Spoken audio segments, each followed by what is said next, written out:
Welcome to the dish diary YouTube channel. இன்றைக்கி சூப்பரான தலப்பத் மீன் கறி செய்வோம் வாங்க. சட்டி சூடானதுக்கப்புறம் 1 டேபிள் ஸ்பூன் தேங்காய் எண்ணெய் சேர்த்துக்கோங்க.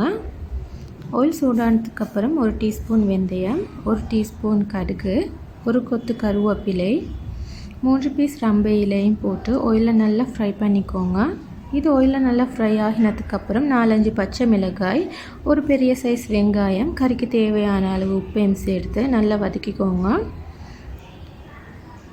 இது நல்ல ஆயிலில் வதங்கினதுக்கு அப்புறமாக இஞ்சி பூண்டு பேஸ்ட்டை சேர்த்துக்கொள்கிறேன். இஞ்சி பூண்டு பேஸ்ட்டை பச்சை வாசனை போனதுக்கு பிறகு ஒரு பெரிய சைஸ் தக்காளியை சேர்த்துக்கோங்க. இந்த தக்காளியையும் போட்டு இதையும் நல்லா வதக்கிட்டு இது நல்லா சாஃப்டாகினதுக்கு அப்புறமாக இதுக்கு 1/4 டீஸ்பூன் மஞ்சள், 1 டீஸ்பூன் மிளகுத்தூள், 1 டேபிள் ஸ்பூன் கொச்சிக்காத்தூளையும் சேர்த்து அடிப்பிடிக்காமல் மிக்ஸ் பண்ணிக்கோங்க. இது நல்லா மிக்ஸ் ஆகினதுக்கு அப்புறமாக கழுவி க்ளீன் பண்ணி வச்சு தலப்பத் மீன் துண்டுகளையும் சேர்த்து மசாலா எல்லாம் இந்த மீனில் படுறதுக்கு மிக்ஸ் பண்ணிக்கொள்வோம். இப்போ 1 கப் தண்ணியையும் சேர்த்து மிக்ஸ் பண்ணி 15 நிமிடத்துக்கு வேகிறதுக்கு வைங்க. 15 நிமிஷத்துக்கு போகிறோம் மூடியை திறந்து பார்ப்போம்.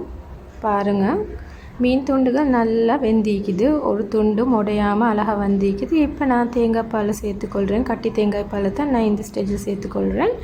இதையே நல்லா மிக்ஸ் பண்ணிவிட்டுங்க. ஒரு கொதி வந்தோன்னே அடுப்பு ஆஃப் பண்ணிக்கோங்க.